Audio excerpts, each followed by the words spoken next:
Ja sam Veljko Radisavljević, glumac. Tišina! Akcija! Ja sam umetnik. Ti si, Baki. Iz one reklame sa onim malim prasetom, ono... Nemoj da diraš Deda Mraza! On je takav oduvek. Kakav takav? Budala. Ujeo me kolega za ruku.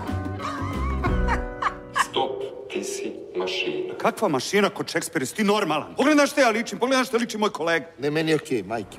Ali moj pravi poziv je otac.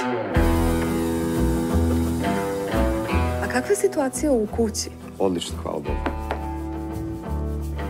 Svađamo se. I šta sad treba da radim? Da se zapalim? I da umrem! Da bi dokazao da sam ja čovek! Možete se saberete malo. Jel možeš ti da se sabereš kad otvoriš frižider? Boko u sebi oseti krivicu. Nisam ga kriv. Jesi, ti si kriv. Svađali. Da je prošlo vreme. Ne svađamo se više. Ja sam ti pričao kad sam ja bio profesionalni duvač oblaka u Hidrometeorološkom zavodu, pre nego što su automatizovali celu stvar. Čovjek ima dva života. A to shvati kad ukapira da ima samo jedan.